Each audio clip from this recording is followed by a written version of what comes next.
Hey, you guys, and welcome to Friday Night Highlights. I am your host, Maggie Reed, also known as Mermaid Mama Maggie on TikTok, YouTube, and Instagram and Twitter. We have a great show for you today. We've got the Big Weird Mom, Sadia M, and Ryan Shed.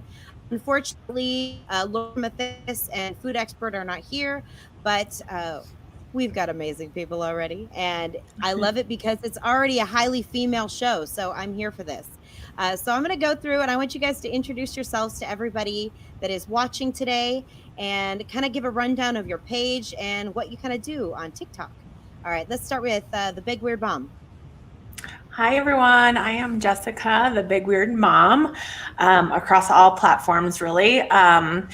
I started off on TikTok doing Parlor Martyr and kind of rose to fame that way. And I am still reading Parlor because it is back up and running and in some ways scarier than ever. For sure. And thank you for the work that you do because we all don't have the stomach for it. And I honestly, it's kind of the best. I read Parlor because you don't have to. And we thank you for that. Yes, very much you so. You're an angel. All right, next we've got Sadia M. Thanks, Maggie. And it's good to see you, Jessica and Ryan. My name is Sadia ____M. I think that was 3 underscores. And I do political commentary videos and I point at things. So if you hear my voice for the first time here, that's the only place you're going to catch it. I love it. I love you, Sadia, and you have such amazing videos. If you guys have not seen it at home, you need to go check out. She is amazing and always on point. Next, we've got an amazing person, Ryan Shed. Oh, well, thank you. And thank you for having me on. Like I say, I don't know why you keep inviting me, but I'll keep coming. If you don't already follow me, I'm building up my YouTube and my Twitter. I'm on TikTok too, but since they're being kind of stupid, I haven't been spending a ton of time on there. But my whole platform is going to be shifting primarily probably to my campaign. So I'll be running for LD9 here in Arizona. Yay! And yeah, and I'll need all your guys' help and support no matter where you live. So let's gear up. We're getting ready to fight and get this seat so we can stop these dumb bills in Arizona. So thank you for having me on the show and letting me run my mouth. Absolutely. And you know what? You guys are so brilliant. I love talking with you. I love hearing what you have to say. And it is an honor to have you on the show. And it says, Ryan's the GOAT, as the kids say. So. Woo! Party animal. Thank you. All right, no, guys, that means, so, go ahead. That means a lot because, I want to say the people that have been coming out saying that they would vote for me, even if you don't live in my area, that means a lot because your vote is so important. And to say that you would spend that on me, I take that as a huge compliment. So even if you can't vote for me and you say that, I just want you to know I love you to death and thank you. Well, I think one of the things that you do on your platform is that you talk about the Ryan Army. And I know that we're all part of it. We're part of your army, and you've got tons of people that want to support you and see you succeed in all your endeavors. Absolutely. Thank you. It'll be really cool. We'll be like, welcome, Congressman Ryan Shed. Oh, my God. Hey, show. I like it. It sounds good, doesn't it? It just sounds Congressman good. Shed, I mean, come on. It has like a it. ring to it. It sounds brilliant. All right, Will you still do so spicy tweets? Sorry. I need to know that if I vote for you, virtually vote for you, the spicy tweets won't stop because those give me life. No, they're not. They're definitely not going to stop. And it's just funny because this is what got me here, right? So I'm not going to change my personality. But yeah, the tweets are going to stay. And unfortunately, I'm sure at some point I'm going to end up being the butt of said tweet. But hey,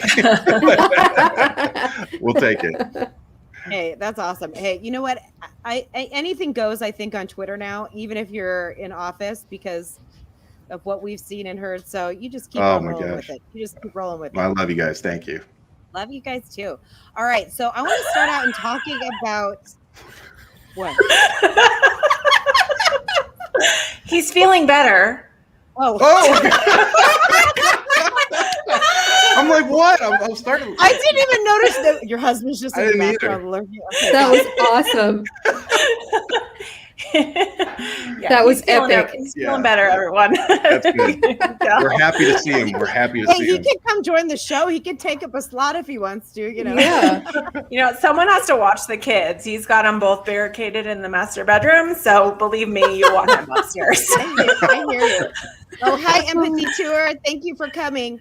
All right, guys. Man. So I want to start off and talk about the Derek Chauvin trial that's been happening, and all the good, the bad, and kind of what we see as the outcome coming from this. And let's talk about it.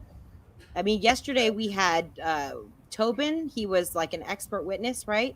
And The he came on and pulmonologist or whatever it is. Yeah. And he came on and pretty much like crushed the defense. He came on and crushed them yesterday. Mhm. What do you think is going to happen because of this now? I hope good things, because I mean, even the cops, the most telling thing to me is that your fellow cops are also saying that everything you've done was against what you were supposed to do. Yep. That was the start of, like, for me, when I started paying attention, I was like, oh, this might take a turn. And then, like you said, the pulmonologist yesterday who came out and basically gave his professional opinion, I thought that was nail in the coffin. Yeah.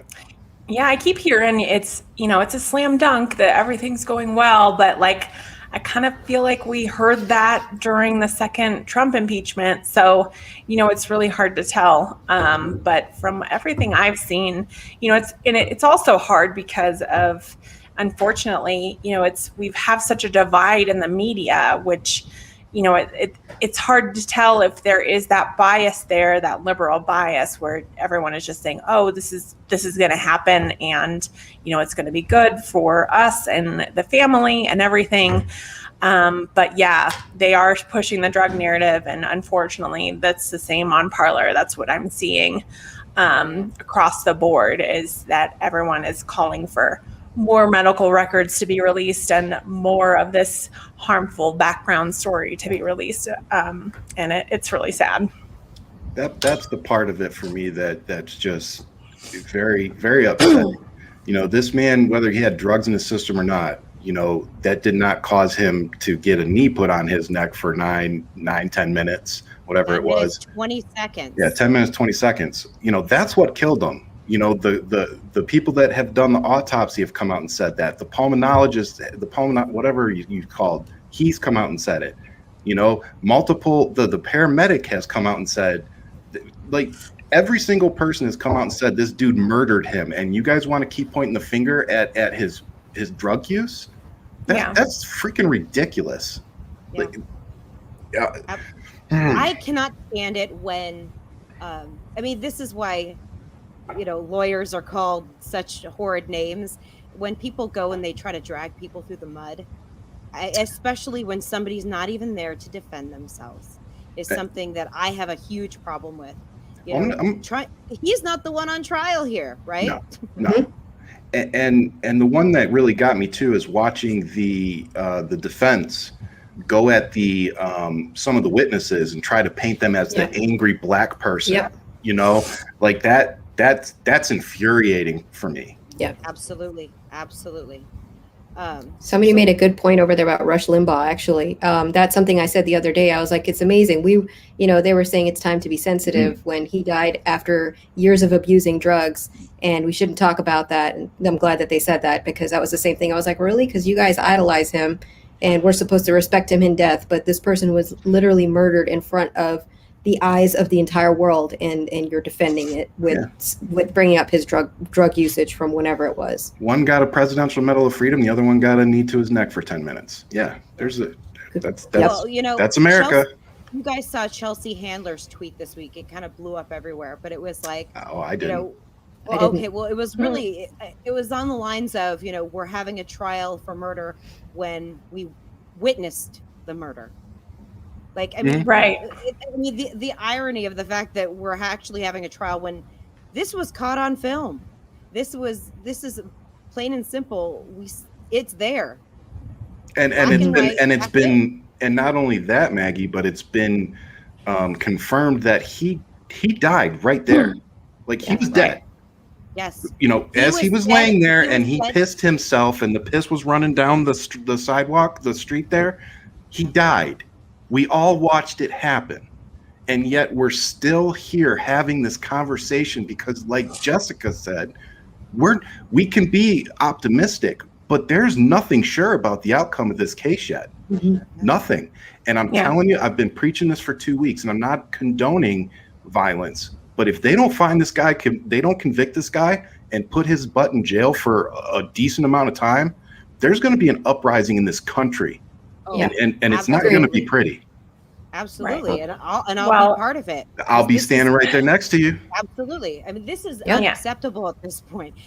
I think it was 9 minutes and 10 minutes, 9 minutes, 50 seconds that before he got medical attention, and he was already dead.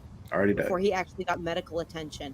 I mean, this is a black and white case here. Like he was murdered. And like you said, if we don't get the justice that, George Floyd deserves, there will be an uprising, and they can't be surprised when that happens.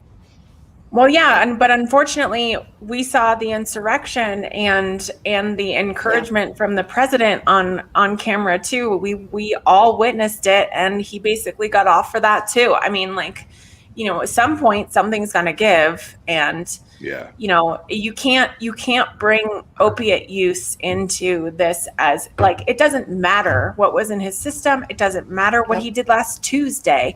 It doesn't matter if the cop was on opiates. Like, it just doesn't matter. He died, and nobody would have survived that, no matter what their background was. And it's just like, it just goes to show how little they have to go on, that is their defense. Another defense they have is that they're like, well, there was just a lot going on. As a police officer, there were people there. You had 4 or 5 officers all surrounding the area, protecting you while you murdered this guy. Like, what are you talking about? You weren't there by yourself, trying to keep everybody at bay. You had people protecting, other officers protecting you and keeping everybody away. And then, like Jess just said, the whole argument that they're making is either paint the witness as the angry black person, or or whatever, or just it didn't happen, or it wasn't bad, or the drugs. It was the drugs. It was the fentanyl. It was all that crap. It's so ridiculous. But they frame it that way too. Oh, sorry. Go ahead, Meg. No. I was just gonna say, Kim says Derek got his rights, got the right to a trial, but George didn't, and that's the truth. Yep, and they call it the George. They keep calling it the George Floyd trial here in Texas. There are a lot of Blue Lives Matter people out here. It's not, George Floyd is not on trial, but I realize why they're doing that now. Because in your mind, trial equals guilty. So I feel like, again, they've got the messaging on point again. And here's the crazy thing. I'll tell you, Sadia, in the very beginning, like the first day or two that they were doing the jury selection, I was calling it the George Floyd trial. Same. It took I don't remember who it was, but somebody opened my eyes to be like, hey, it's not and it was like, just like what you just said, it all clicks, and I'm like, you're right, it's not. And so I agree, we need to make sure that we say the right thing so that we keep focused on who's on trial here. Absolutely. And Derek Chauvin is the man on trial, and we have to focus on that. Absolutely. Did they ever get his blood? Did they ever get blood work off of him that day? Was he under the influence? Did they get any blood work on him after the fact and weeks prior, so that that if he had anything in his system that couldn't have gotten out of his system in a week? Yeah. Interesting. Didn't think I really would like to know that, because you guys keep wanting to use George Floyd's drug use against him. What about this guy? We know everything that was in his blood. What was in Derek Chauvin's blood? Well, they protect their own in the police force, and I think we all know this. Well, but to be fair, there's a lot of them that aren't protecting this guy right now. Right. Yeah. Just to be fair. What about usually his? No, go ahead.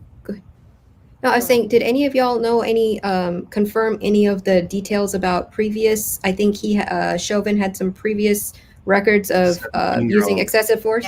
Yeah, the 17-year-old. So if we're bringing up pasts, why can't we bring that up and that be relevant as well? Why is that excused and not focused on at all? I could have swore they did, but I could be wrong. Okay. I thought so, but I could be wrong. See, I've been listening to just a quick shout out, Duchess Prim. If you guys don't want to watch the trial and you want a pretty good summary of the day, go over and watch Duchess Prim. She puts out some good summary videos. Yes, I've been watching her too. She's fantastic. Yeah. But yeah, so let's hope this goes well in the way that it should. You know, I think we all agree that Chauvin is completely guilty, and he's a murderer. Yeah. Yep. Absolutely, he's a murderer.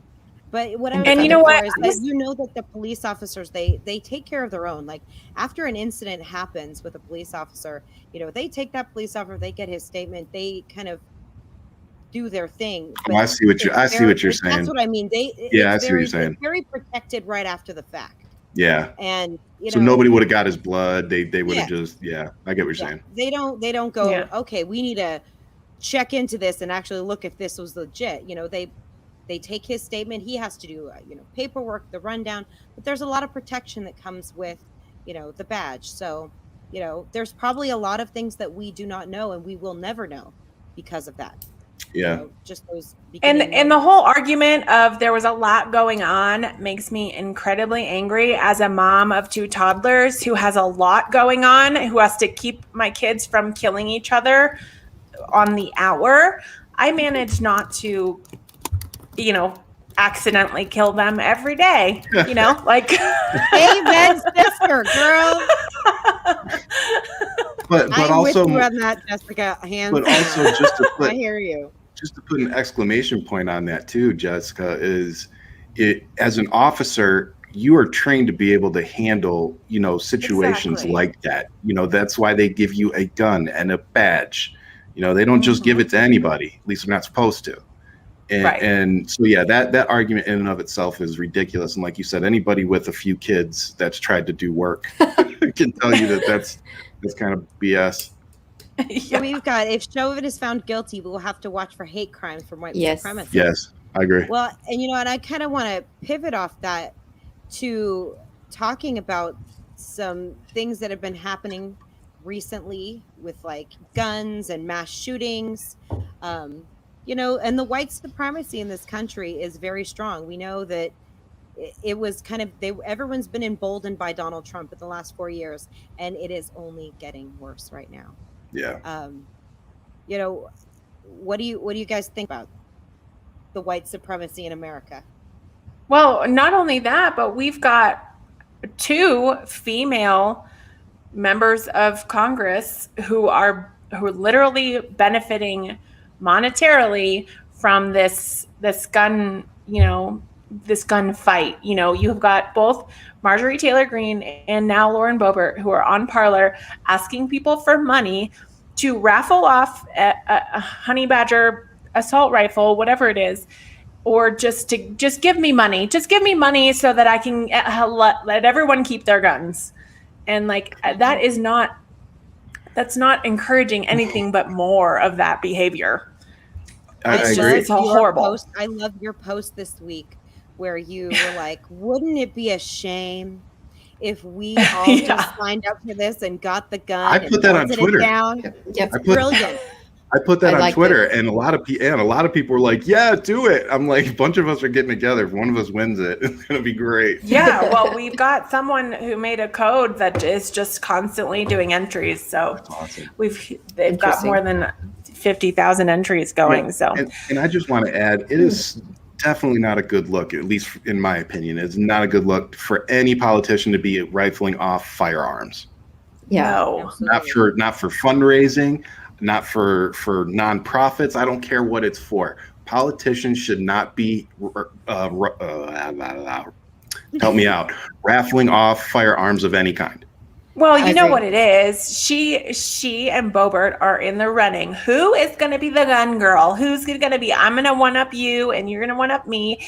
They're just going to keep going and going, and they're in this weird little like. It's kind of weird to watch and like laugh at them, but they just want to one up each other. But they also do they take themselves seriously? What scares me is that they believe this shit. That's They're what scares pick me. me girls. Absolutely. Me too. But they're both in a pick me contest. I'm the Absolutely. blonde, sexy, gun-toting Republic. That's what they're. So when I watch both of them, that's what all I see. I'm like, all right, I hope they pick you because you look really bad right now. Okay, first off, let's never use the word sexy and Marjorie Taylor Greene in the same sentence. Hey, some people, that. it might work for them. I was liberal with the word. Sorry. Yeah, You're like, no. Draw the like the Lauren line Boebert, there. she would be attractive as long as she kept her mouth shut.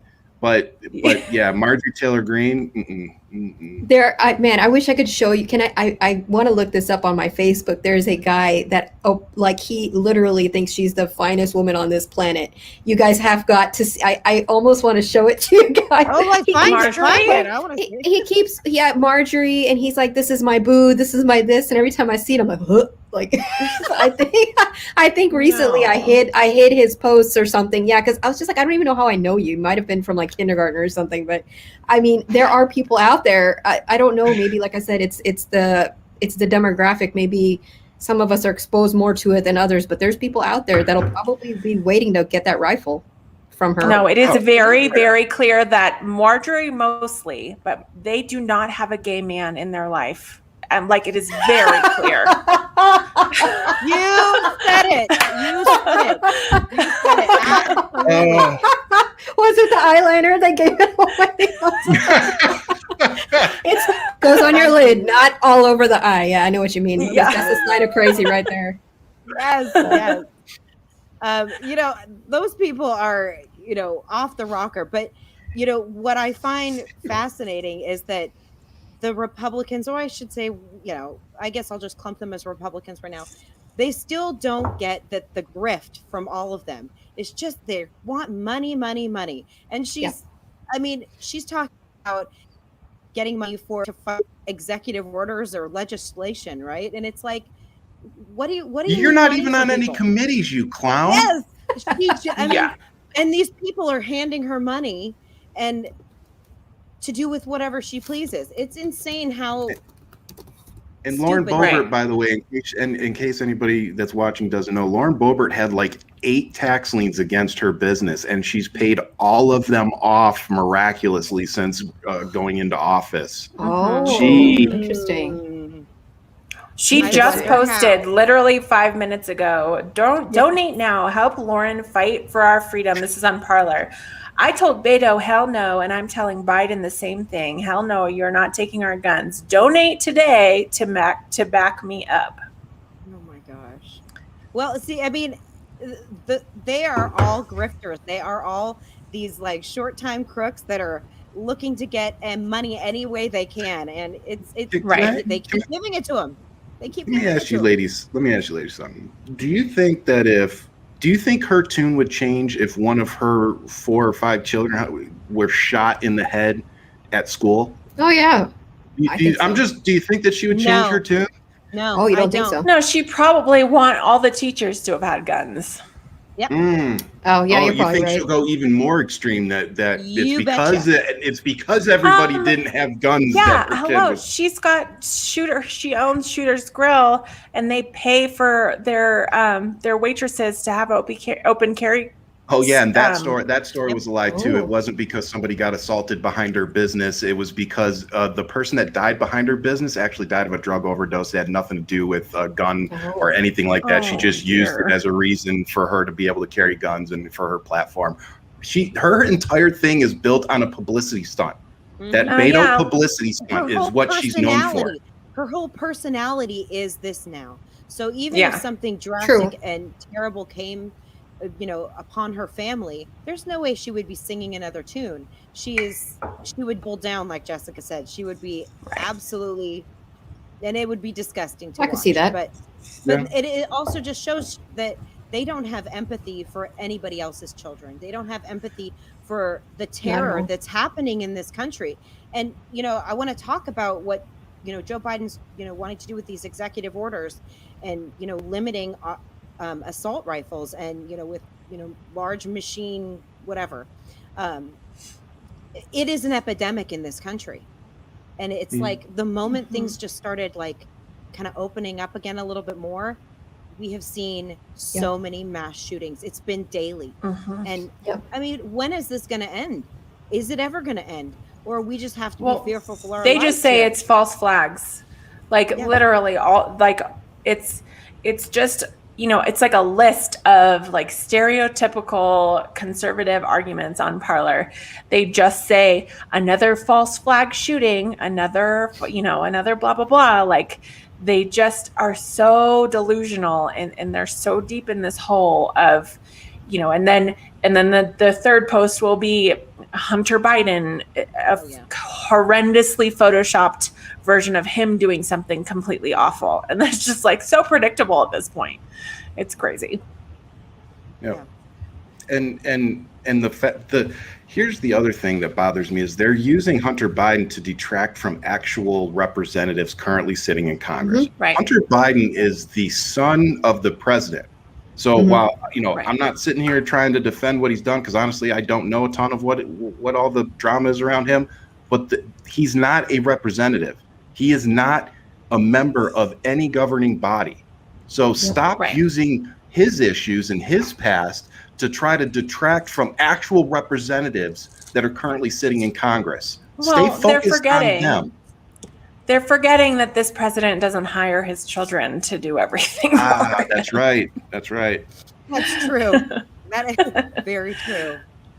That's interesting. I don't ever enter Parler. That's like you're the only brave one to go there. But like, if they're so keen on checking up on Hunter Biden, why are Donald Trump's children off the table when it comes to that? Like their hypocrisy just goes on and on and on. And it's the same thing with this gun thing. They pick and choose parts of the Second Amendment that they want to stick behind. You couldn't ask them to recite the full 13th Amendment. Like they'll just be like, oh, that's about, if they're smart, abolition of slavery. And I was like, cool, what's the other part to it? Because it also says that you can as a form of punishment, you can use indentured servitude. Now, if I pick and chose those words, there's also stipulations to that. Like if you are duly convicted, if you're convicted and all that, you can't pick and choose parts of an amendment that you want to utilize, but that's what they tend to do. And I don't know how we have a conversation with people like that.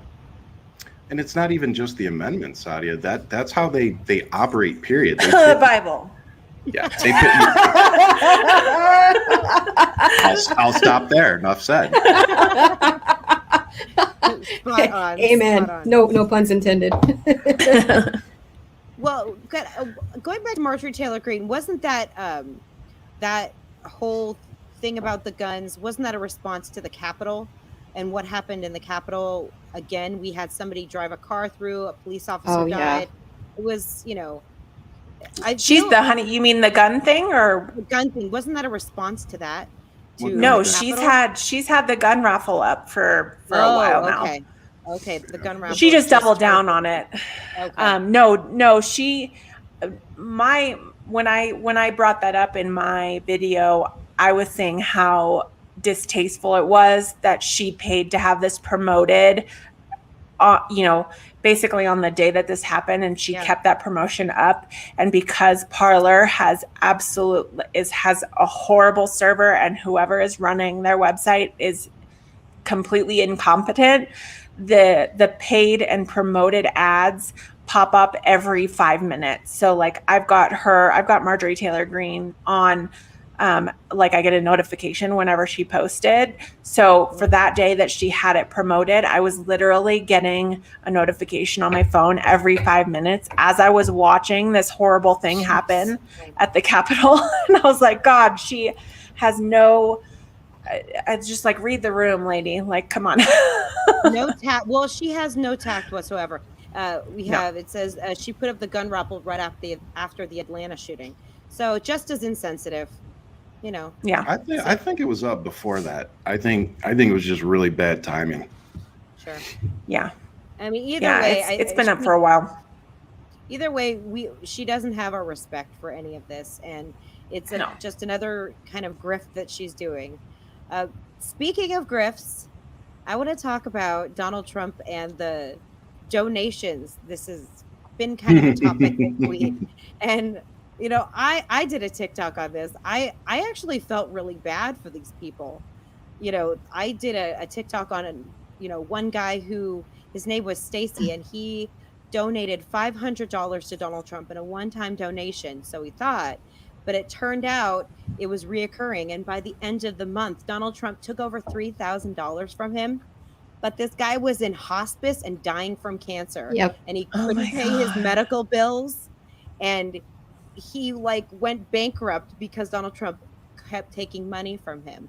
I mean, when will Like- this end with these people? And now they're like calling people defectors for like if they are unchecking the box. It's insane.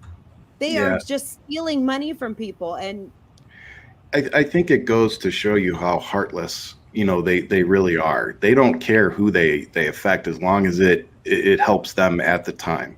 And I think also that really speaks volumes to the people that follow Donald Trump and the Republican Party, that you people, like, this dude's on hospice going, like, you're dying, and you want to go donate $500 instead of be able to pay bills, buy food, whatever it is. And then they had it coming out weekly. It's insane what they did to these people. I feel bad for them because they got taken. Everybody out there, you guys are free to donate to whoever you want. I hope you donate to me. But we can all donate whoever we want, but nobody should get taken advantage of like that because they wanted to donate to somebody one time. Like that's just messed up. They had to give back over 10% of the donations. And the other big thing that I want to point out is that they knew that this was going to cause an influx of donations that made it look like Trump had way more financial support than he actually did. Because by the time everybody figured out what was going on, those donations were coming in for months. And that was around the time that Donald Trump was going around saying, look at our fundraising. We've got so much fundraising. It's like, yeah, because you just fucking conned all these people out of their money. That's the only reason. What it boils down to is that he just had an interest-free loan for X amount of days. And it's small-time crimes that he just keeps I think he actually took out loans on top of that, if I was reading correctly. Don't quote me on that, but I thought he got a loan on top of that during the campaign. My thing with these What do you people, guys- like you said, go ahead. No, it's okay. Go ahead. I was just wondering what his next move is. So, but it's, Whatever these people that are donating him. I mean, I've just never understood the mentality of this guy is a successful billionaire, millionaire, but I'm going to take $500 and donate it to a millionaire, billionaire. Like, are you guys thinking this through before you do it? And I don't think they are. And I think he's going to just keep making, I don't know if he'll run again because, he'll be a lot older in 4 years. He's just going to continue his life that he has, which is just one cash grab, another cash grab. So I think he's just going to utilize his presidency or his office of the president, previous president, whatever that stupidity is that he started, as just a free-flowing money. I agree. I personally don't think he's going to run again. If anything, I think they're trying, like him and that organization are really trying to set up the next generation of Trumps to take over. Yep. Exactly. whether it be Ivanka or God, Don Jr. I don't know who they're going to put their saddle on, but God. that's honestly what I think this is really going to turn into. I think they're pushing Lara Trump, they're pushing Ivanka. They're not going to give up. But Donald himself, I just don't see him running again in a few years. But hey, who knows? Maybe he's that sadistic and narcissistic that he'll do it. I don't have high hopes for the future on that regard. That all of that just sounds so scary to me, Ryan. Like everything you just said, I'm like shaking. But it is, Maggie. It's scary, and it's Trump, Ivanka, Donald. like no. we can't. It's not just about Donald Trump, and I don't remember which one you said at the beginning, but Trump is just one of the issues. The Republican Party is a big. I mean, that's the issue, and they're trying to set these people up, and they don't want to lose the MAGA crowd. So they're gonna snag whoever is gonna keep the MAGA crowd intact. Yep. That's who they're gonna use, and I hate to say it, I think it's Ivanka. Yeah, probably, Yeah, I because think they're going to so, also too. play that woman card. They'll be like, "Look, it's a woman. This isn't what you guys wanted. Now you're going to bring her down."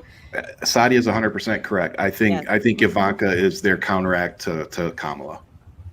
I don't Which know is there's if no I comparison there, by the way. Let me just say. No, not at all. But I don't know if I can live in this country if we have Ivanka Trump as president. I just how I about just Ivanka can't. Trump in any office? Like, In any office. no. Well, there's talk of her running in Florida, right? Mhm. That's Mhm. well, if she Really? does that, please just Yeah. oh yeah. And Let's just and have there's her talk of Laura Trump running in, was it Georgia? I I think just- Georgia or South Carolina, whatever one that is.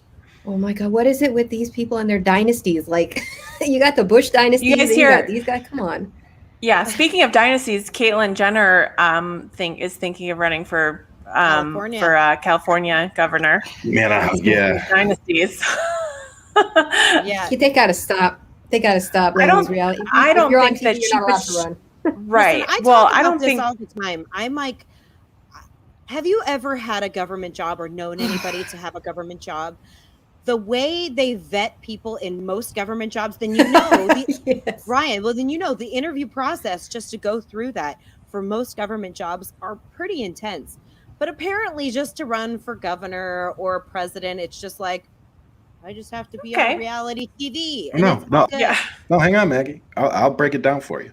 No, So please I was do. running for city council like a year or two ago, right? And there were a couple people that started getting into the race that had some questionable pasts. And we were all talking about what was going to happen, if they made it on the ticket. And my thing was, I said, well, there's a background check, right? And they all looked at me like, no. I go, there's no background check to sit on a city council? And then I started looking up, there's no background check to sit on. I don't have to go through a background check to be on the House, the Arizona House. It's freaking ridiculous. Now, to work for the government, I had to go through a background check like it was every 10 years for my secret security clearance. And I've had to do it, but I've had to go through it 3 times. And I'm telling you, they knew how much my dad owed on his house, how much debt my dad had. They knew that I had gotten pulled over and arrested when I was 19, even though it wasn't on my record anymore. They have to interview your family, correct? Yeah, Am I correct on that? They did interview my family the second time, and Okay, it was primarily because I had a lot of debt at the time, and so I was borderline an issue. Like, they were considering not giving me my clearance over that. But the base commander ended up vouching for me, and they ended up giving it to me. But it took a year and a half for them to finally finalize it. Wow. So That's crazy. it's crazy. That's So yeah, nuts. you can literally be president, and the president has to go through less of a security clearance background check than I did working on airplanes. That's crazy. I mean, sometimes I still just cringe at the thought, and not just sometimes, but that we actually elected Donald Trump, a former reality TV host, and We didn't. all. No, Yeah, no, no, I was gonna say not. No, we didn't. 2.8 million more people voted for the email lady. Let's not Yes. forget that. I know. But I mean, the Electoral College. The Electoral College. The Electoral College voted for Donald Trump, a reality TV host, and this is what we had to deal with, and how unprepared he was for this job. And so many like him are stepping up to the game. I mean, we're talking Ivanka Trump running. She makes handbags. Like, what the hell? Like, that's not okay. No, she was Overpriced trying to clothing. make handbags. Yeah. Yes, that too. That exactly. It's the whole thing. When they put those import taxes on from China, everything that she imports had no extra taxes added onto it.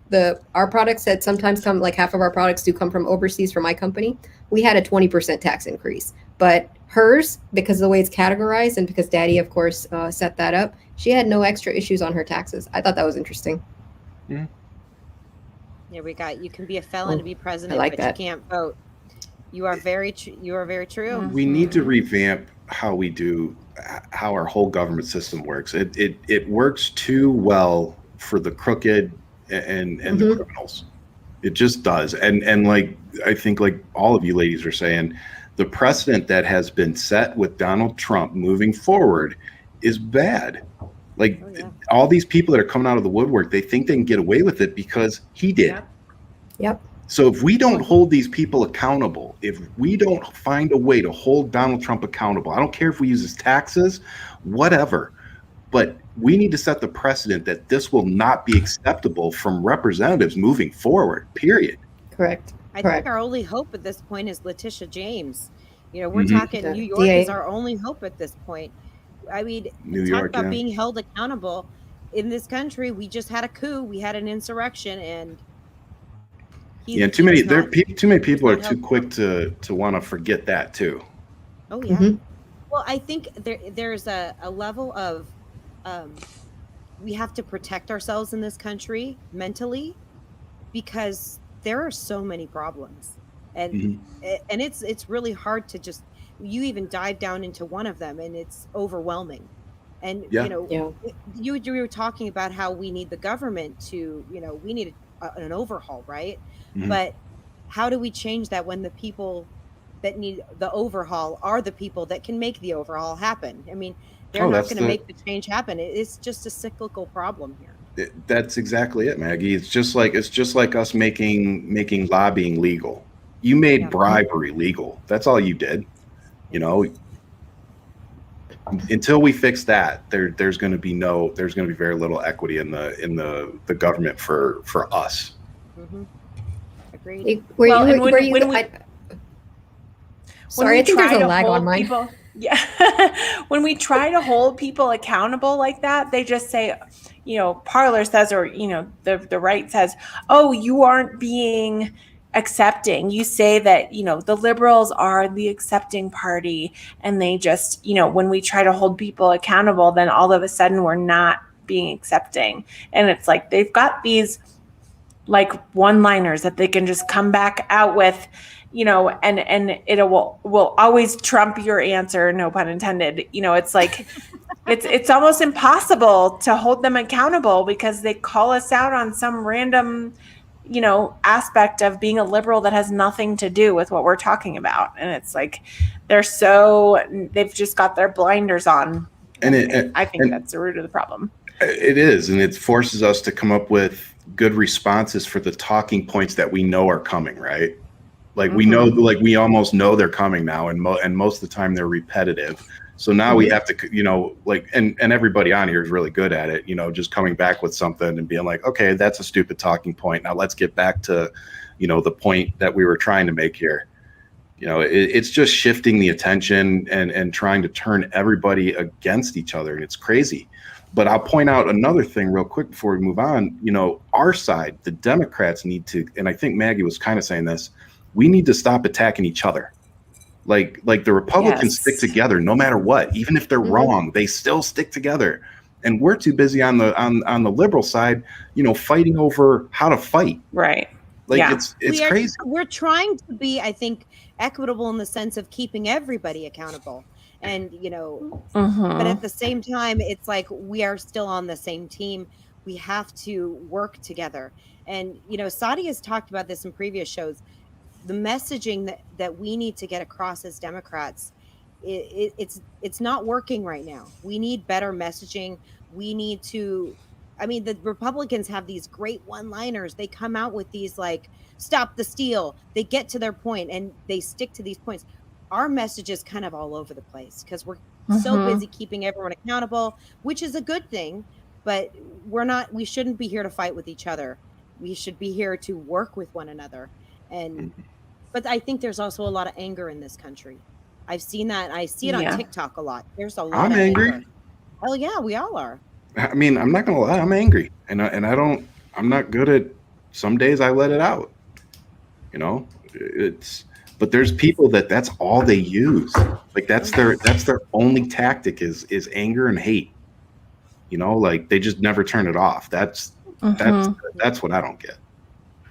Well, we have such a racist country. And, I definitely want to touch more about this because, in recent weeks, we've been seeing more attacks on Asian Americans and everything that's happening with that. We still have, this problem is so deep and so, rooted in our history. How do we get out? How do we start connecting again? How do we convince people with education, right? And it's like, the powers that be are doing everything in their power to make sure that we keep the status quo the way it is. And it's just kind of killing me right now, because racism is really driving our country, and dividing us. That's my feeling. Well, and prime example of what you're talking about is they want to keep everybody uneducated. Yeah. So here in Arizona, another awesome bill that's being pushed is that. So we passed Red for Ed this past election in 2020, which was basically an awesome funding package for education here in the state of Arizona. But it basically increased the funding through taxes, some added taxes for corporations and rich folks. And so now this new bill would basically make it so that, certain businesses wouldn't have to pay into this tax program, basically making the program fail because there would be no money coming in from it. So it's like they didn't like the fact that the people actually voted for this. So now the GOP is literally trying to find a backdoor way to screw the people. Like that's the whole MO. That's what they do. Yeah. And it's ridiculous. The people want to educate their kids. Okay, so pay your freaking fair share of taxes, you dirt bags, and let's do that, because that's our future. Absolutely. But what they don't want people to be educated, they want stupid They want consumers. morons. They want stupid consumers in this country. And that's all they want us to be. I mean, but there's so much hate. There's so much hate from that side, and they use. I can't say it enough that racism in this country is really, crippling us, and it's not going away with the white supremacy, with the attacks on Asian Americans, with the injustice of George Floyd. I mean, all of this is really taking us and pulling us backwards in so many ways. You know what's going to end up happening, guys, is that eventually us white people are going to be screwed, because every other community is going to come together and finally realize that if they all come together and screw the white people over, that they can take the country. And guess what? It's going to happen. In 10, 20 years, it's going to be able to happen. So all you white people out there, you guys should really start trying to work with everybody, because at some point you're going to be outnumbered. And when you're outnumbered, that's when you're done. So you all can keep hanging on to this, whatever last bit of power you think you have. But at the end of the day, we're going to have to learn how to live together, respect each other, appreciate differences in our cultures, all of it. It's going to have to happen, whether it takes a war to get there or not. I hope it doesn't. But we're going to have to get there. We can't continue down this road. But according to them, Ryan, that kind of narrative is racist. It is. And that's part of the problem. It's racist to them. But you know what? But but I always tell them, I said, the white people that are mad at what I just said, the white people that I was talking to. Chances are, if you got mad at what I just said, you're the person I was talking to. Right. Absolutely. I'm glad you guys can have that conversation, because if somebody like me pipes up, then we're painted as the angry brown person or the illegal or whatever. Like our voice all of a sudden doesn't count anymore, right? So I do appreciate when people step up that have that opportunity to have that broader conversation that all of a sudden we're shut out of. I think that's where it's going to have to start, because we can only say so much. We've been saying it. Minorities have been saying, hey, this is not cool. Hey, it's okay to not shorten my name because it's inconvenient for you to learn it for 2 seconds. Like, there's things that these microaggressions that have been going on for so long that everybody's always overlooked. So the people with the true voices are the ones that are going to make that bridge happen and that conversation. So thank you, Ryan, for that. Yeah. Thank you. And Maggie and Jessica, like you guys all, you all are voices for that. So when we are silenced or, painted in that way, you stand up for us, and it feels good. And just to put an exclamation point on that, because what we were talking about earlier, in case new people jumped on, the way that they've been painting a lot of the black witnesses in the George Floyd trials being the angry black person, that wouldn't happen to me if I was sitting on the stand. And that's what we need to pay attention to are those differences, right? Absolutely. And what Sadia is saying is that more people that look like me, that the bald-headed, white dudes with a voice need to stand up and say, this isn't okay anymore. We need to learn from our history. This isn't okay. We can't we can't make what happened to this man the norm. We have to learn at some point from our past, and we are just repeating it right now. Like, there's no other way to put it. We are repeating the same mistakes we've made. Yeah. And it's like we're expecting a different outcome. There's not going to be a different outcome. The only outcome that's ensured is our destruction. And here's why. Because in 1994, imagine if in 1994, after Rodney King, we would have made imagine if we would have held those men accountable. Imagine if the precedent set back then would have been, this isn't okay. You beat a black man like that, your ass is going to jail or something. But now, years later, 20-something years later, a black man literally got a knee to the back of his neck and was murdered on TV. Hey, man, I got a full head of hair, and I will stand up against oppression and racism proudly. Well, send some of that hair over here. Shit. It like ran away from my eyebrows and down to my neck. It's no, but you're spot on. You're spot on, Ryan. That is absolutely 100%. More. I hope, even if I don't win my election, I hope the one thing that I do is get more white people to realize that we need to stand up. Like, it's not okay to be silent anymore. That people that look like us can do so much more than like Sadia said. The reality, whether we like it or not, the reality is that my voice is stronger than Sadia's. Shouldn't be, but the reality in our current society is that my platform is bigger and that my voice is louder simply because I'm white and I'm a man. And they can say your name. And they can say my name. Not everybody. We're working on that. Oh, true. Let's not count last names. Well, we are working on that over at Friday Night Highlights. We've obviously gotten rid of most of the men, so we're working on it. But I'm still here. Yes. For now, Ryan.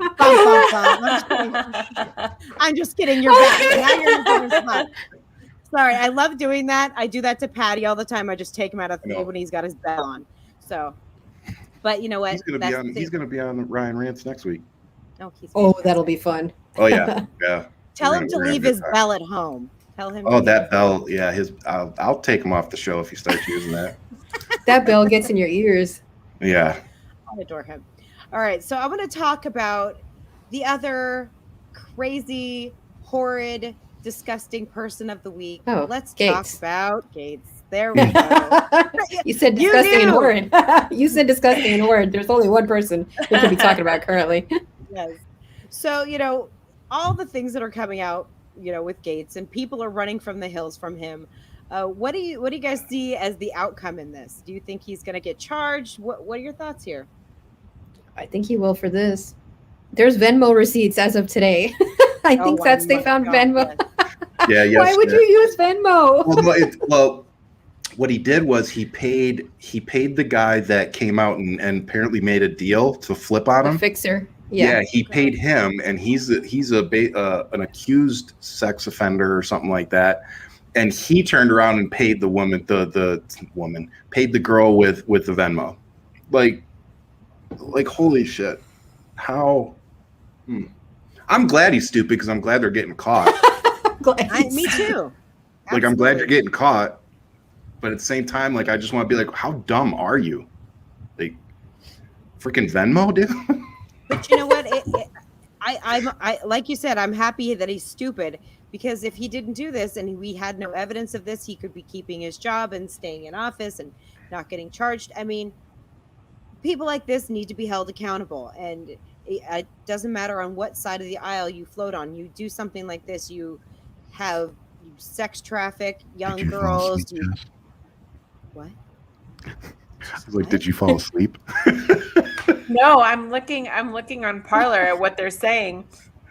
Oh, what are they saying? I just, because I realized that I hadn't seen a whole lot on Parler, so I just pulled it up and looked at the hashtags, and it's literally only liberals who have infiltrated Parler who are talking about it. It says, oh look, two druggies. It's a picture of Gates and Trump. Oh look, two druggies. One who pays for sex with underage women. The other pays women for sex After sex, not to tell his third wife, the party of family values is alive and well. All the conservatives who were vocal about Cuomo are awfully quiet about Matt. Wonder why? Oh, wait, we know why. Hypocrisy. At its And that was finest. on Parler. Oh, that's great. That's great. Okay. Okay.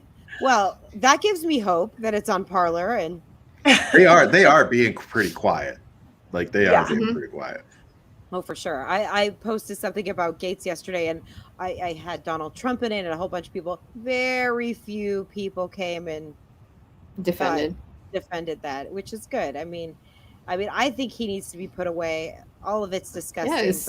But I also want to. Who's going to be next here?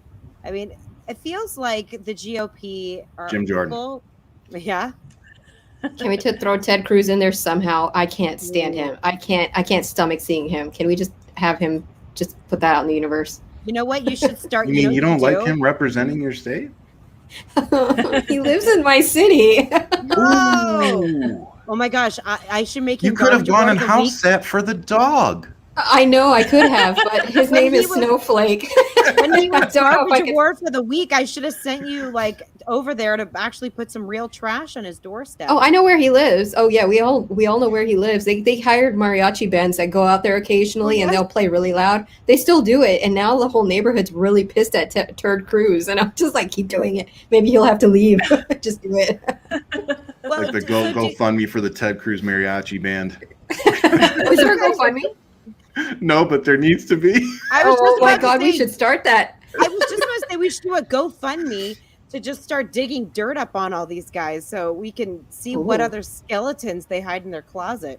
I mean, you know that somebody else is coming. I mean, Gates, Trump, we've got Epstein, these people and their, predilection for young people. It's very disgusting. And, I don't think anything irks me more in this life than pedophiles. I have children. I cannot stand it. I do not. Yeah. I think it is the most vile type of person. And that even includes people that are, going after even, almost of age girls, because they're Yeah. not That's not still there pedophile. yet. They're still children to me. And it's as vile as it gets. And I just wonder who else is out there. Obviously this is a thing that they do. I just, as a man, I've had my eyes really opened up, particularly the last year, but, even the last couple months, just seeing a lot of the videos of women being harassed and sexually assaulted and domestic abuse. And, it's just, it makes me feel bad as a man, as a person. Like, why do we need to do this? Why do men feel like they have to control women from top to bottom? Whether it be their uterus, their whatever, their mind. Like, stop trying to hurt women every freaking turn. It's just, I don't know, man. I'm just getting really pissed off at seeing all these assaults and women that can't even walk down the street. And maybe I'm more sensitive to it now because of my daughter. I don't know, but it's just, and even having all my friends like you guys, it's knowing that you all deal with this, whether you're a white woman or a brown woman, you guys are dealing with all different kinds of stuff. Again, that white men just never have to deal with, That is It's true. been around. Catcalling has been around for ages, and we're supposed to take that as a compliment, right? So I'm just glad that somebody's like finally saying, no, we don't really care to hear your opinion. Like when we're walking down the street, you can shut the fuck up and we can just keep moving. So I'm glad that movement's starting. And like you said, it's been an eye-opening event, I think, for everybody, even ourselves. Like we look at our sisters and we're like, I'm sorry that you went through that. So we're more open to having those conversations. So I think everybody kind of had their eyes extra open, especially because of social media and being able to share our experiences more freely. Yeah, I agree. What is it? It's 97%. And that number should astound people that 97% of women have had, sexual assault. They've had, or some sort of like issue on that front. And that's not acceptable. No. I mean, in any way, shape, or form. You look at the panel here, And you can only imagine what even just anyone here has probably been through. And that's just unacceptable. And especially to see men in power. And I'm talking about people in government, Gates, we're talking Trump, we're talking Democrat or Republican, seeing any man. Throw Como in there. Throw Como in there. Cuomo, Yep, absolutely. he's in there. And Absolutely. any man of power that thinks that he can use his position to have control over a woman or make a woman feel that she needs to do something or be a certain way, it's just not okay with me. And we need to start taking these people and giving these people accountability. 100%. I'm tired of it. I'm just tired of it. I have 2 daughters, so I will definitely not be happy if this is still the case in 20 years. Yeah. And even to I have a boy, and I tell him every day when he hits his sister or when he is touching her and she doesn't want to be, I am instilling this in him on almost an hourly basis, that if a girl or anyone tells you that they don't want you to touch them, you need to back off. It doesn't matter what you think. It doesn't matter what you want. You just need to back off. And it starts from day one. And we need to we need to make sure that our moms are teaching this, and we need to make sure that our dads are supporting this and understand, are backing everything up. Mm-hmm. It literally starts from day one. And, you talk about raising women to be strong. You need to raise your men to be just as strong. Amen, Mama. Amen. You guys are great parents. Listen, you guys saw what happened. What they're doing in Michigan, is it? With a woman can be drunk. Have you heard about this? Oh yeah, the rape. Are you talking about the rape? If they have sex, it's consensual. It's consensual if a woman has a drink, that she can be raped, and it's not rape because she's drinking. And that is these are the laws that they're trying to pass in our country here. Like, holy what? I mean, Handmaid's Tale. How are we at this place right now? How is this even possible? Yeah. And have you guys heard about Lance Armstrong's son? He was just accused of basically date rape. I think they're still kind of figuring out what the case is around him, but there is something happening with him where he had established a relationship with a woman, and it might actually fall under the category of pedophilia because it was statutory rape. I think she was 2 years younger than him. I think she was 16 and he was 18, and she doesn't remember anything that happened. And I'm not clear on the details, but she's accusing him basically of date rape and statutory rape. And, obviously his dad's an asshole, so he had to learn it somewhere,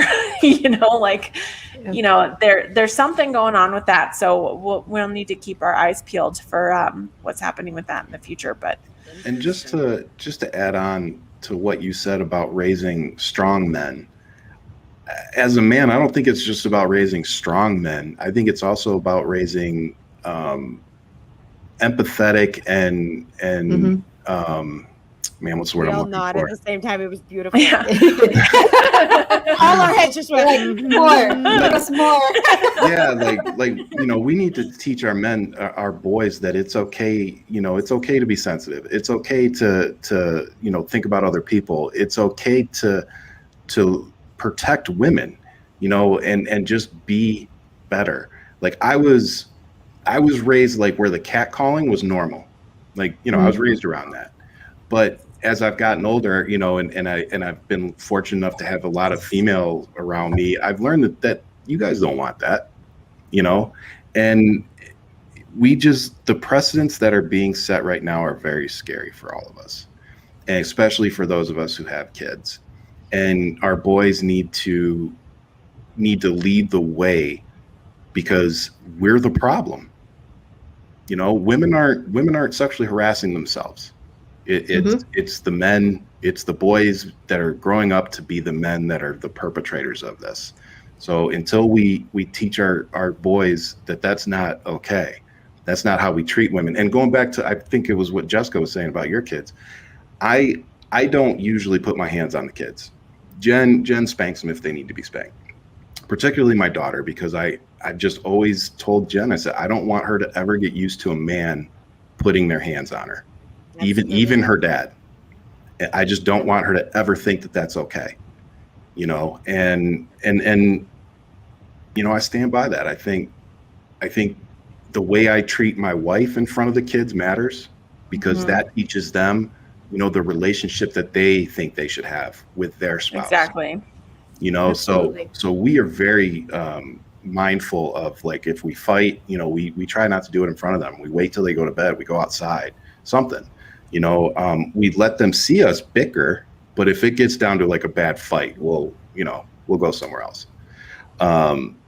We're just really protective of the kids, man. But we're protective of them to the point where we want them to understand, like you guys are all saying, what, you know, good touch, bad touch, what is okay, what is not okay, what are you supposed to do as a man, you know, my son, what are you supposed to do, you know, and what do you do when you see a woman, you know, being treated this way? You don't just sit back and let the guy continue to do it. No, fuck that. You stand up, you know, you go over there and you help the woman, you know.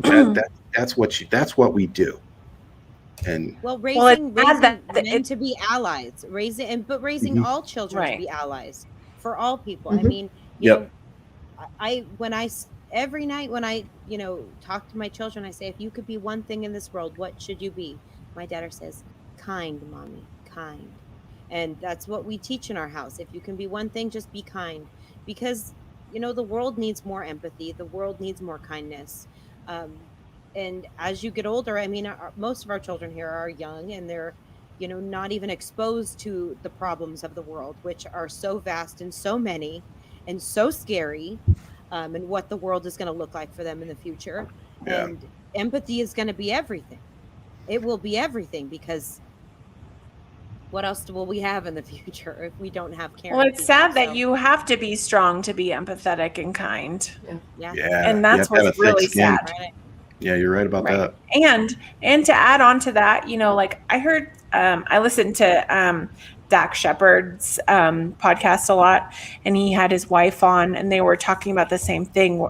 Kristen Bell, they were talking about how it's not necessarily that you don't want your kids to see you arguing or see that there is argument in a marriage, but what a lot of parents don't do is that they have the arguments in front of the kids, but then they have the resolution behind closed doors. And I think that the resolution needs to happen in front of the kids as well, which builds that kindness and empathy.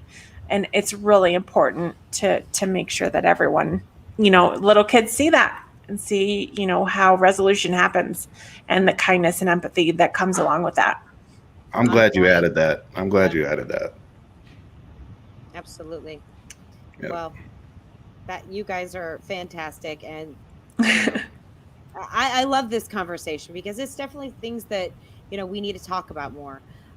You know, because these are the things that I truly believe can fix our world. If we have people that are more empathetic and more caring, and just try to put themselves in other people's positions, I think we're going to, you know, do a lot better in the country. I tell people all the time, and I'll still say it, even if I make it into, you know, being a representative and representing the people, the way I raise my kids is still going to be the most important contribution that I make to our society, you know, because my time in office will come and go, but my kids are going to be on this earth long after I'm gone.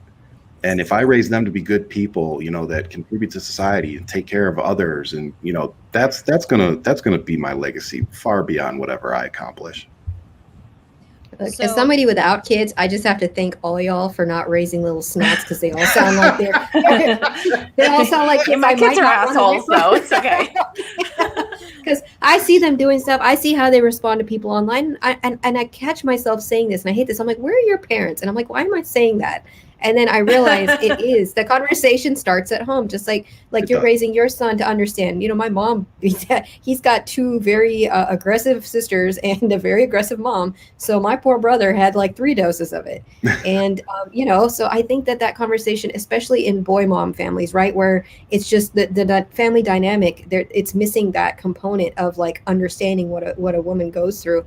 And I think it's important for kids to be friends with like people of the opposite genders, and you know, understand that this is how, you know, you talk to them. This is things that you don't say if you don't have it in your house. I appreciate all of you for for doing that because I was like, oh, I finally have some hope for the future. Because every time I see a kid, I can guarantee the best birth control I got. I can guarantee you my children are being raised as liberal as it comes. Even this morning on the way to school, we were rocking out to Born This Way. And my daughter loves that song. And hey, you know what? I teach them young. I've already told my children, I'm like, you can love anybody you want, put that out there. They see already at a young age of 5, my daughter thinks that she's already like, oh yeah, I can marry a man or a woman if I decide to. That's my what I want. And that's just about sexuality and but so many things that I teach them are liberal values, and that's what they will be, and I will continue doing that because that's the kind of world that I want. I want a world of acceptance. I want a world of love, and it starts at home. Mm-hmm. And I think everybody that we have a problem with right now on a certain side of the political aisle was raised in a certain way to believe certain things. Yes. And like you said, it all starts at home.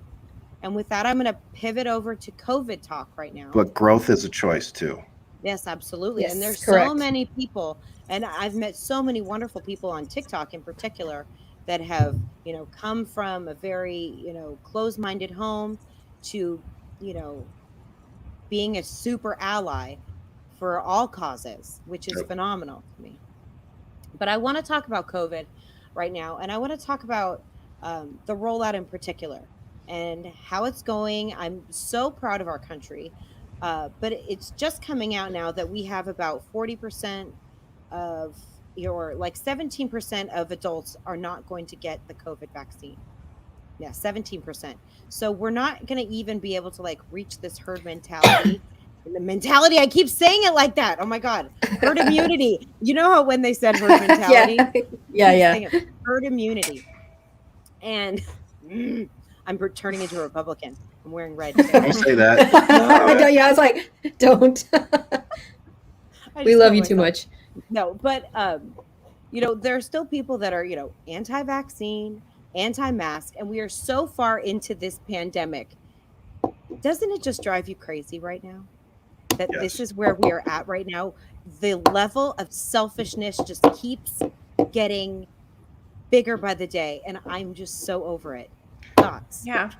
Well, I read an article the other day that said the conservative misinformation and disinformation surrounding the vaccine and the unwillingness to get the vaccine is going to prolong the pandemic by who knows how long. So all of these people are talking about just reopen everything. Just, our kids need to go back to school. Everyone who has been pushing that narrative for so long, they are going to be the people who are prolonging the pandemic for longer. Congratulations, you did it. It's like, but they never contributed in the first place. They didn't wear their mask in the first place. They never shut down properly in the first place. They were still visiting their family. These are the same people I don't know what's in the vaccine. Did you ever know what was in the vaccines that you took before, or what's in your mayonnaise that you put on all your sandwiches? What's in your Diet Coke? Yeah. They've never cared. And even if we did give them, here's exactly what's in the vaccine, would you even know how to pronounce the first 2 words? I can put money on it. You probably can't. No, sorry, Ryan. Yeah. Ooh, I like it. It's just it gets frustrating, but I do have confidence because even here, I've had both my vaccines. My sister will get her. She's the last one in our family. There are churches here that are now starting to step up, and they're having vaccinations at their churches. So the head of the church, the priest pastor, will encourage it. They will sign up their congregation, and they're getting it so that they can start going back to service. So they're actually using it as a bait tool. Like, you want to come back to church? Let's get you guys vaccinated. That's a church that I can support right there. There's quite a few of them here. Sure. Quite a few of them here in Texas. That's a church I can support. You want to love Jesus? Come here. Lift your arm up. At this point, I've been talking about this a lot lately. At this point, wearing a mask, getting vaccinated is probably the most patriotic thing these people could ever do in their lives. Instead, they're going to walk around waving their flag without a mask, going, "But my rights." But then it's like, I'm like military. And their whole platform is that they're like patriots, and it's like, you've missed the opportunity here, buddy. Yeah. The opportunity for us to come together and be united and do the right thing and, self-sacrifice a little bit. That's patriotism right there. Wearing a mask, getting vaccinated, and yet here we are. It's beyond Thanks, they went back. Well, do you guys remember in the beginning of the pandemic, like everyone was all about it, like there were the several outliers, but like in the beginning, like every company was pushing this, on their commercials. Everyone was like, do what's right, support our healthcare workers, support this and support that. And then as soon as Trump started pushing that narrative and everyone jumped on board there, that's, like if they could only understand, like they're so close to getting to the point, and they're talking about how all of these, drain the swamp. Everyone is pushing this, that all of our government workers are corrupt. Meanwhile, they're literally brainwashing them to think that not getting the vaccine for what? Like what is it? What is it that is to benefit from not wearing a mask and not getting vaccinated? Like, I'm really curious. Nothing. They like complaining. They're whining and complaining. Whiny brats. Like, talk about children. Petulant children whining and complaining a year and a half in. They're whining that things aren't open. They're whining that life isn't back to normal. They're whining about this, and yet they refuse to do any of the steps to actually make this happen. Yep. It's infuriating to me. Go ahead, Brian. No, sorry, Maggie. I'm sorry. It's okay. I'm going to get mine tomorrow. Yay! And Jen and I both actually. So we get the Johnson & Johnson. So we only have to do the one shot. Nice. So you're going to be a full vax hole too. I'm going to be a complete vax hole, and I'm going to keep wearing my mask even after I'm vaccinated. Yes, absolutely, fantastic. Have you guys had yours? And Jessica, I'm not sure where you're at. Have you? I know Maggie has. Yeah, so I am. The only lucky thing about my daughter being born at 34 weeks and having a bunch of lung issues was that we were able to get our vaccine pretty early. So we actually went a couple days after the big weird dad had his first surgery. And it's pretty funny. I've got pictures. I should post them actually. The first picture of the first vaccine, he's in a wheelchair and he's like, at that point he was like septic and about ready to go in for his second big surgery. And he was just dying. And then the second surgery, the second shot, he walked in under his own power, stood in line without a wheelchair, and he was super happy afterwards. But it's pretty funny seeing that too. But yeah, we are fully cooked. We've got a couple weeks in, so we've been lucky enough to see some family, and we're fully cooked, as my mom says. That's so awesome. I get messages from people because I post a lot of pro-vaccine stuff, and people would be like, "Oh, something about like I had logged my side effects. I had none. Like I was literally waiting. Like I even kept myself up till 4 a.m. I'm like, is it gonna happen now? Nothing happened. And so the next day I said, I did have a little soreness in my arm the next day, like just a normal, like if you got a shot. And this guy replied back to me, he goes, soreness is in the arm is enough for me to not take it. And I literally replied, bitch. Because like if that's all you're worried about is a little soreness in your arm, but not about lung damage, heart damage, neurological issues, like you are dumb. Let me tell a quick story, but I want to get on transgender rights because we've got some ridiculous bills I'd like to touch on. But before we do that, let me just touch on why that particular individual was a bitch.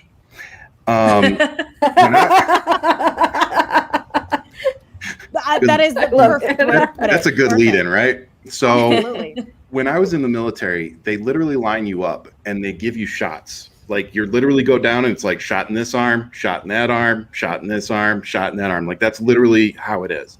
Yeah. And one of the shots you get, depending on your time that you go to Lackland Air Force Base in the Air Force, is you get a penicillin shot.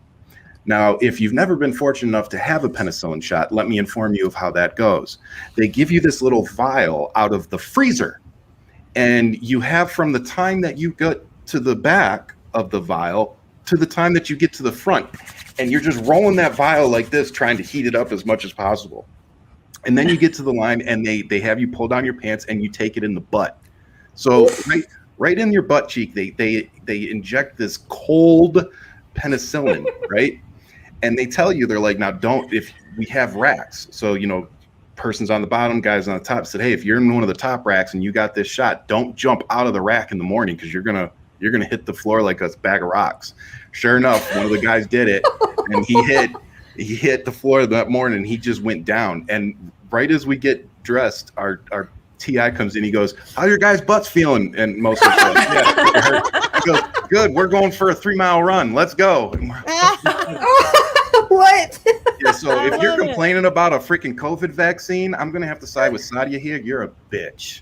You're a bitch. Absolutely, you are a bitch. All right, let's talk about transgender rights. I know that there's been stuff going on in Arkansas, right, Ryan? Arkansas? I don't know. Isn't it Arizona. Arizona? Is it Arizona? I'm in Arizona. Okay. Yeah. Okay. There's crap going on in Arkansas and You know me with my Alabama. Well, that's how I am with the time zones. Like, yeah, I'm trying to. Time zones are killing me for my podcast. I was watching your TikTok earlier. They're trying to take away the health care for transgender teens, right? Is that? Yeah, here in Arizona, I think it's 1457 is the abortion bill. I don't have the number off the top of my head, but there's a bill right now getting pushed through where they would take away healthcare protections for transgender youth in particular. It directly attacks our LGBT community here, and particularly the transgender youth, which is just sickening to me. Like the same people who don't want, especially here in Arizona, that don't want us to infringe on their First Amendment rights, their Second Amendment rights, take their guns away. They're real freaking quick to take healthcare away from kids because it's something they don't understand or don't experience in themselves. Yep. And it really pisses me off. Yeah. It pisses me off. I'm just tired of people making laws to try to control other people's bodies, their healthcare, their needs, their choices. Yep. Why do we need to spend this time, this money, all of this energy just being a dick and doing this to people? I mean, this is America right here. It's just so infuriating. Here, Maggie, it's not just the healthcare. They're actually trying to make it so they're actually pushing it. So sex education, I had Sex Education for a Change from ASU was on Ryan Rants this past week. And that was all we were talking about. And one of the things they're doing is in the sex education here in Arizona, they're making it a opt-in program instead of an opt-out program. And they're also making it so that if any class teaches about LGBTQ community history or transgender or anything, they have to send permission slips home to every single student's parents and have it signed before they can teach it. But isn't Jesus's mom? I'm sorry. Right? Like, isn't Jesus's mom LGBTQA? She's asexual, right? Like, I'm not trying to be an ass, but didn't she not have sex with anybody? And I don't understand. Shouldn't they be more open-minded about sexuality? No, she was married. She was married, but I thought she was a virgin. No. It was a virgin. Yeah, Virgin Mary. I'm tired of people preaching their faith as fact. And their faith is fact up to everybody. Right. And I'm going to be over here listening to Born This Way with my children and fuck that noise. Like, speaking of, I'm so tired of it. You made me feel like a horrible parent because when you said, what do you want to be when you grow up? And you said your kid said kind. When I asked my son what he wanted to be when he grew up, he said Freddie Mercury. So. Aww. That's not what I, no, that's what I said. I said, if you could be anything in this world, what should you be? Yeah, and he said Freddie Mercury. But my kid wants to be a fire truck, so I mean, is it because of the long hose, or you know what, Freddie Mercury? I would actually say Freddie Mercury is the best response in general. Yeah, I was gonna say, what's wrong with Freddie Mercury? I'm really impressed with the whole Freddie Mercury thing. I think that shows that you are a damn good parent there. They know. That's it right there. That's everything. Every word to "Don't Stop Me Now." Yeah, that's the best thing I'm gonna need video proof of that, Ryan. It's posted on my TikTok. I got Livy singing to it one day. Yeah, Oh she my was jamming God. out. Oh my Okay, goodness. okay, I'm gonna have to find that. That's fantastic. Please tell your son But- I totally encourage him being a fire truck. That was the best thing I have ever heard. And then Ryan's follow-up. That was just the end of it. But I will add though, I asked him how we're like decorating his room right now, and I said, "How do you want to decorate your room? Do you want to do cars? Do you want to do Paw Patrol?" And he said rainbow. So that's a win for me. Love it, love it, love it. Rainbow But, fire trucks all around. I think what we've realized, or what we've kind of talked about in summation, is that parenting and how you educate people is how they grow up to be, the love they get, Yes. the things they know, and what an important part that plays and will play in our future, right? Yep. Yeah. So And just to add, another thing that we need to get better at too, especially men and dads. So, having a daughter, my son likes to dress up, because she likes to dress up in her dresses. Now, granted, sometimes he dresses up in his ninja costume, but sometimes he dresses up in a dress. And I've had friends that were like, dude, why do you let him do that? I'm like, fucking why not? Like, what's the problem? Like, and that's when I started to realize, like, that would be me projecting, this societal issue onto them, instead of just being like, do you, like, you want to go wear a dress, whatever, Yeah. like he's still a boy, he still does whatever, but he just, like you guys said, I'm not forcing this toxic masculinity onto him. Yeah. And that's what we need to stop doing. We need to stop, making our men think that you have to be this a personality, masculine prick all the time. Like, no, you don't have to be that person. That's not necessary in our society today. Yeah. Once we stop having to have this conversation, I honestly think that our society, when we're done harping on these little issues, like if I wore a policeman costume, which I never did as a kid, I always dressed up as something else, but ACAB since the beginning, I guess, but like whatever you want to wear, I think like it's never been an issue for me. And I think like your generation, the way you are parenting your kids, that the subject of LGBTQ rights will be resolved rather quickly, because they'll be like, I don't understand why we're having this conversation, and we can move on to bigger and better things like clean energy and not get stuck on these little things. But you know what, Sadia, we've been talking about these issues since like forever, in like the 70s, and they're hot take issues, and nothing's ever been done. But what they do is distract us from so many other things, because we think that it's like we need to keep fighting about this. And yes, they are coming out with things that are, like the transgender, like, not being able to be in the military, taking away their rights. Absolutely, that's when you have to fight. But there's also things that it's like, they are always trying to scare us into, keeping this as like a hot topic, like we need to keep going and going and going all the time, when most of the country is like, we're cool, it's all good. You don't need to. I'm fine with two people getting married. I'm fine with people having rights. I'm fine with people, going into the sport they want to go into. Most people feel that way. 15 years ago, I would not have agreed with that. Like, oh, really? Yeah. No, 15 years ago, absolutely not. But now, today, I can honestly say that I agree. I think that I know more. I think just about everybody in my life is either, like, I would say, is either okay with it or okay with not understanding it. Like they're not fighting against it. They don't have a problem with it, and they're okay with not understanding it and just leaving it lie. And to each their own. I can appreciate that. But yeah, I think it has come a long way, especially in my little circle, my little bubble of life. That there are people in my life that have definitely evolved when it comes to the LGBTQ agenda and community, thankfully. But like I think you guys are saying, we do have a long way to go. But I do have faith that, this next generation, our kids will be a lot more accepting of people that are different from them. And like you said, I think that's the best thing we can do as parents is just teach them to be accepting. And, it doesn't matter who you love as long as you're loved. And I think at this point, people have realized that the biggest issue is just not doing things that make things unequal for people. I mean, just give people the rights they deserve. And I think most people, I think that, whether you understand something or not, people understand that everyone deserves a fair shake. Everyone deserves the same rights. Yep. And if you are going out of your way to deny somebody the rights, and you're going out of your way to make it difficult for people, that's not okay. And we are raising our kids to know that. And I'm going to add this to what you said. I agree with everything you just said 100%. But we also need to shit.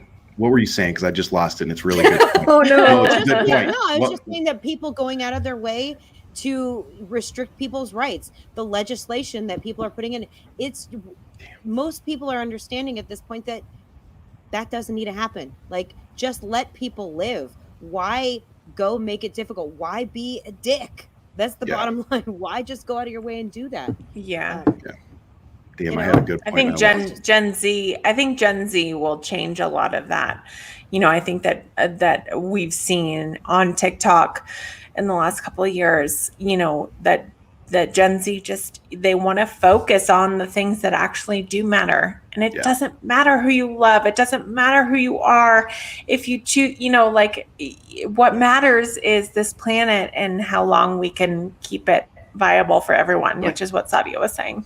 Yep. Isn't it interesting that we don't even get to talking about the environment anymore? Because there's so many other problems, and the environment is like the biggest issue that we need to be talking about. Do you really feel that way? Right. I do, because the environment is dying. And I mean, don't get me wrong. I'm not disagreeing with all of that. But I think with the Green New Deal, I mean, there's been a lot of talk around it. I don't think there's been any action. Like, there's been zero action. No. We are super killing our planet right now. Well, okay, you can't eat money. You can't eat your guns. At some point, we're going to get to that point. You betcha. Well, you can't drink. Right. No, the water is going to be one of the biggest commodities. Can I just say 20 years, man, and oil's the thing of the past. That's why they're trying to privatize water all over the world. It's bad. I mean, I just want to add something, Jessica. I think you might be onto something. And if more Republicans want to start trying to eat bullets, hey, I like it. Go for it. Just planting seeds. I hear Maggie, you know what you were just saying? You're talking about the water issue. Actually, one of the most realistic issues, if we don't really focus on our planet, is more pandemics. Because the more deforestation there is, the more you're pushing animals into places they shouldn't be, the more they get sick, they come in contact with a human or something. And hey, we've already seen a lot of them that have not gone fully pandemic, but that's how the swine flu and all that started. And so that's even what Dr. Fauci's saying. Like, this is where we're headed. And I'm like, this is a really big problem. I don't care about your other stuff. Like, we are encroaching on all these animals, habitats, and we're putting them in, positions that they normally wouldn't be in. It is absolutely going to happen again. And we've already failed miserably at our first pandemic. Oh yeah. Culturally, politically, maybe we'll get it right the next time. I don't know. And unfortunately, there will be a next time. Yeah. We're going to look back and be like, oh, remember the pandemic of 2020? That was the first. After 15 of them. And you're so right. I mean, the crazy thing is, and here's what I personally think. I think we're going to look back, and this is going to be our polio. Yeah.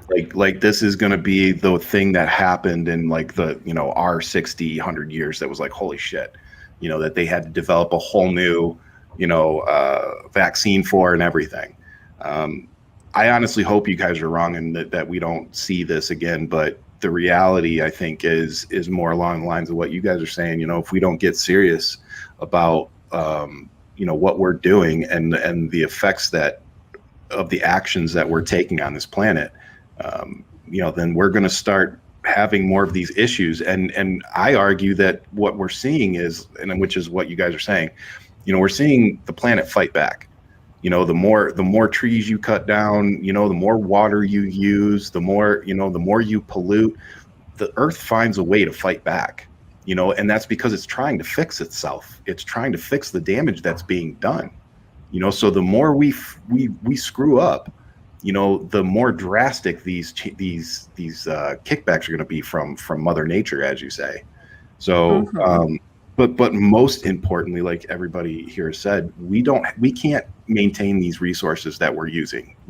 It's at some point we're going to run out, but more importantly, why keep using fossil fuels and polluting when we have plenty of options now of technology where we can use green, clean energy? Like, that's just stupid to me. That's about money because of the green. Yeah, yep. That's that's about money and power. That's not about what's best for the planet, and it's not about jobs either, because the Keystone Pipeline, those jobs were all temporary. They were contract jobs. But now, how many permanent jobs could we make by building solar panel farms and wind farms and teach all these people this new technology that's going to have to be taught, because that's going to be the new skilled trade. You keep talking about skilled trades. Well, guess what? You can have a skilled trade that's circled around green energy. Let's do this. Like, come on. But old money and, doing things a certain way, baby boomer generation, they are so stuck in their ways, and they have the money and the power, and they're, resisting changing the status quo at any cost to this point. But the cost is going to be at our expense. It's going to be immense. It's going to be insane. And we're already seeing the effects of global warming. We're already seeing the problems that are happening, and we need to do something. And time is running out. We only have a few more years before the irreversible change is no longer irreversible. I mean, you look at Texas, what happened? Sorry, I was saying, look at Texas. I mean, our whole grid froze, right? And the one thing that was working, those damn windmills. Okay, even though they weren't like working the whole way through, the reason that the fossil fuel plants couldn't run anymore is because all their stuff was frozen. So they were the only little bit, and they didn't de-ice. They didn't have the de-icing stuff on the windmills, anyways. The ones that didn't work, that was because they were allowed to cut that regulation. But it's funny how that works. So we're getting small doses of even the planet being like, all right, you think you're so great? Here you go. Oh, you can't last that? And you should have got windmills? That's right. So we're getting small doses of it. And it's going to collapse us in different ways, not just pandemics, not just freezes. You're going to have fires that'll go out of control because we haven't regulated certain areas of deforestation. You're going to have huge outcomes. And a lot of this was done, and I hate blaming it on people, but the last 4 years, there were tons of regulations that were taken off of corporations, so they don't have to abide by these, which is what escalates and accelerates these kinds of damages on our Earth. So I don't mean to sound like like hug the Earth, but we're screwed if we don't. Well, but also for us being consumers, the things that we consume and how we consume things need to change. I think of Tupac. Think of the changes, Let's change the way we eat. Let's change the way we live. Let's change the way we treat each other. That's funny, because when I think of Tupac, all I remember is the line, "My words are like a penitentiary dick hitting bitches when it's most needed." So I think we had two different experiences of Tupac growing up. Ryan needs to take the weekend off. I'm dead now. Sorry, guys. That's just me. Sorry. I try to hold it in, but it happens. So good job, Ryan. Oh, that's great. All right, you guys, we are out of time. And on that note, and I was trying to find a segue, and I thought my Tupac line was going to be really nice, but then but you know what? I'd rather take us out on a really happy note anyway. So, and you know what? Through all of this, laughter is the best medicine. Yes. That's why I, do comedy on TikTok. That's why I try to laugh as much as I can, because some of this shit can't be fixed. And what are you going to do? Sometimes you just got to laugh, because that's the only thing you can do. Thank you guys so much for coming on this show. It was fantastic. You guys are brilliant, beautiful, smart people, and I adore you so much.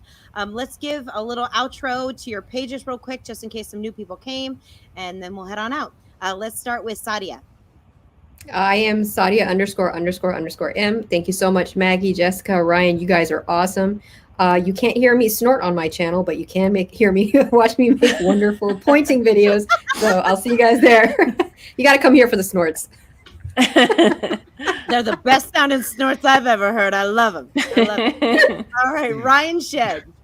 Yeah, thank you for having me. It's an honor to be on here with three outstanding, intelligent, funny women. I'm also a little upset that you didn't snort on my show when I had you on, Sadia. I try to hold it in. You are also streaming this to your channel, so you know Yeah. your people. So yeah, well there you go. So you snorted on my channel. But no, if you don't, please follow me on YouTube and Twitter, and you can come follow me on TikTok. You probably won't see much, but you can follow me. It's just a pleasure to be on here with you guys and to hear what everybody else thinks too. You know, I really do think that the way we fix this is together. So I'm just proud to stand with y'all. Absolutely. The big weird mom, Jessica.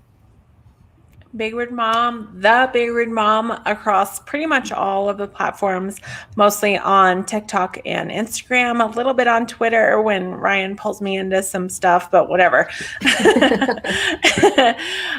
Happy to be here. You know, I've taken a little bit of a break the last couple of weeks, but my husband's finally feeling better and hoping to get back into the groove of things.